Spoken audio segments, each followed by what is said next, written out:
How how do we get here? How do we Okay. So initially, right? Zack Snyder goes to Disney. He says, "Hey guys, I have a idea for a film. Here's my script. Go ahead, read through it. Tell me what you think." And somebody at Disney read through the script. And when they read through the script, they went, "Oh, this is Rogue One." But this is Rogue One if Anakin Skywalker was the main character. Nah, we don't want to make this movie. And Zach's like, "Oh well, I'm gonna go find somebody else that's gonna fund my film." And Netflix is like, "Hey, come on over here." Because we've been watching your data traffic online with all the Snyder bots on Twitter and TikTok hyping you up every single day. There's no way your film is gonna fail because all your fans are gonna watch it. And watch it we did. Ah, we showed up. I showed up. I sat down and I watched a movie. technically, technically, I watched three movies crammed together. This movie is like if you took the first 15 or no, I'd say if you took the first 30 minutes of A New Hope and then you took the entire middle plot of Empire Strikes Back and then like you slap on the middle part of Return of the Jedi. There's just so much that I feel as though we've missed. A part of me feels as though we need to move out of this era that I need to watch a director's cut in order to understand your fucking film. When I sat down and I watched Blade Runner when I was younger, I thought Blade Runner was fantastic. When I sat down and I watched Blade Runner's director's cut, it just made what I already knew to be fantastic even better. The idea that now in today's in the year of our Lord 2023 that I have to sit around and wait for you to release a director's cut to explain multiple plot threads that you pick up and you drop, or to explain certain like ideas and concepts inside the world that you're attempting to create is bullshit. I'm not doing that. I'm not doing that at all. Like you got me to sit down, you got me to watch the very first part, and I was like, nah. But then coming out later on online and going, hey guys, guess what? Well, we've got a director's cut that's going to answer all of your questions and give you another hour and 30 minutes. I don't know. I don't want to return to this universe for another hour and 30 minutes. If Disney had it right for once, for as much as they've been fucking up for the last few years across both the Marvel and the Star Wars properties, they honest to God had it right this time. They read your script, it was trash. They were like, no, they passed on it, and they sent you on your way. Netflix bamboozled us. They got us. You got us in the first half. We're not coming back for the second half, more than likely. Ah, this movie. I need to pull up the actors for this film. So Rebel Moon. So you got Sophia Boutella, who's fantastic. It was great seeing Ray Fisher, Ed Skrein. Ed Skrein is that dude that every single time he's in something, he's one of the best parts, but what he's in is never good. Like for instance, Transporter Reloaded, I thought he was great, but the movie itself wasn't good, and it's just like it's like, bruh, it was great seeing Jenna Malone again. Charlie Hunnam, brother, we need to figure out how to get you back in Pacific Rim. Like we we need we need to get you back in Pacific Rim because that sequel with John Boyega was not it. That was not it at all. I need you and Guillermo del Toro to come back and give me a third Pacific Rim movie. Anthony Hopkins, I have no idea why you're even in here. At this point in time, I feel as though you've completed the main quest and now you're just doing side quests. Like you're just rolling around doing side quests left and right with no care with no care in the world in any way, shape, or form. Digimon Hanzo, it's always great seeing him. It was fantastic seeing him in the movie. That's dope as hell. Sophia Botella, oh, damn, you fine. You just gorgeous. You fine as hell. And to be quite honest, remember when I was talking shit about Gal Gadot in regards to Wonder Woman, where it was like she didn't try in any way, shape, or form to put on any type of like any type of tonal definition or muscle mass. Hell no. Sophia Butella got in the gym. Like Shawty was working out.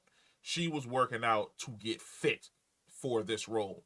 And she was a force. Fucking loved her. Absolutely fantastic. Rest of this movie, I don't give a shit about. To quote Jeremy Johns, I didn't remember this movie T minus 30 minutes after I finished watching it. I forgot all the plot points.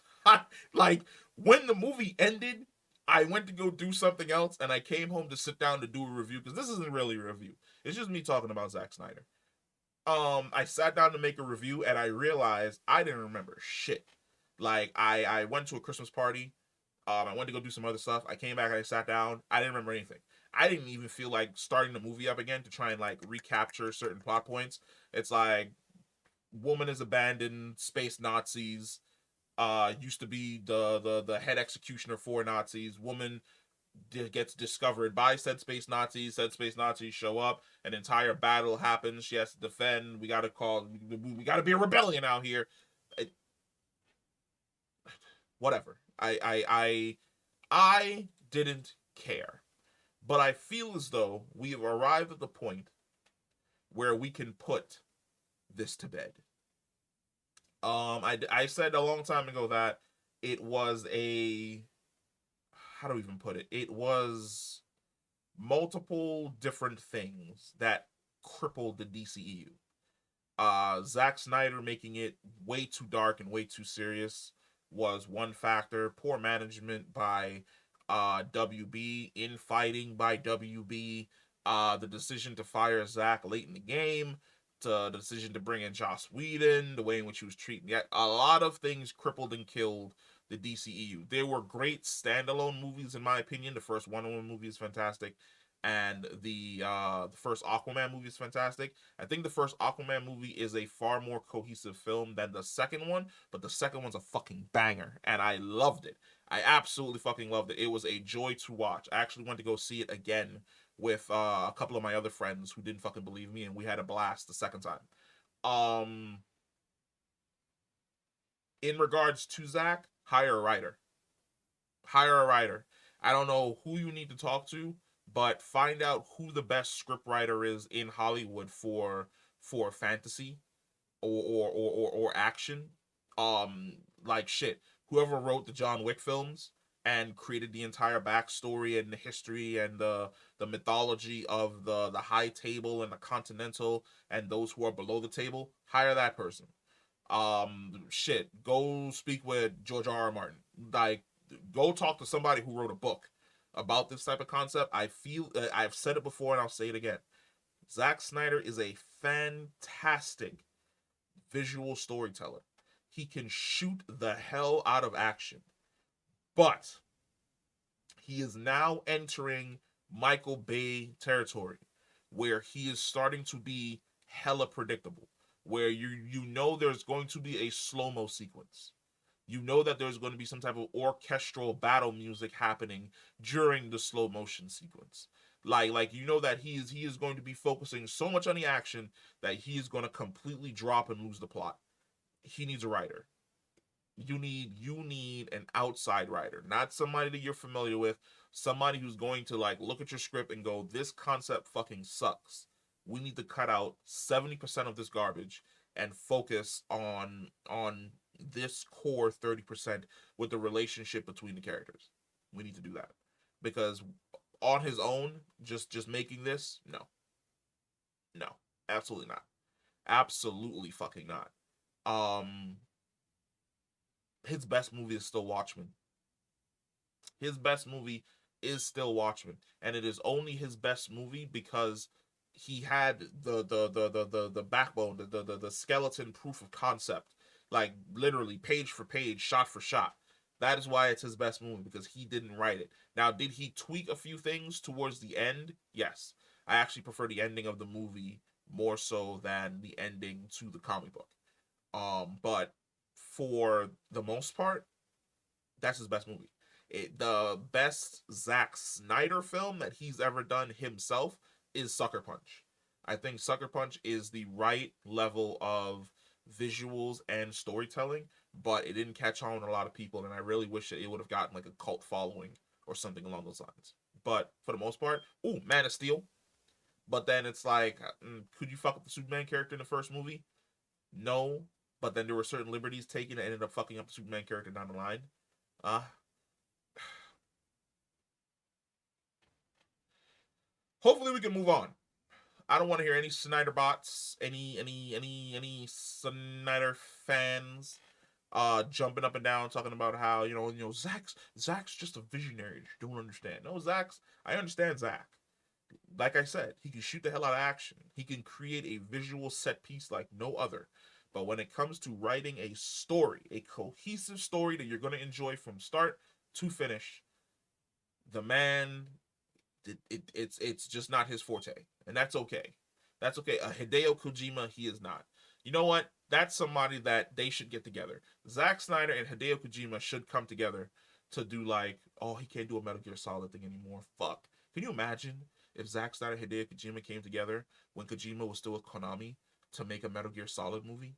Or I don't think Death Stranding would be a good. Then again, it's right up Zack's wheelhouse for weird shit. So Death Stranding could be a really, really good film for him to do with Norman Reedus, especially with the way in which he does visuals and backgrounds. But let me know what you think. Like I said, this wasn't really a review. It was more or less just a rant. Let me know what you think about Rebel Moon. Let me know what you think about Zack Snyder. Is this it? Are we excited for Rebel Moon Part 2? I'm not. Yeah, I'm not. I'm not at all. But let me know what you think. Comment down below, and I will catch you in the next one.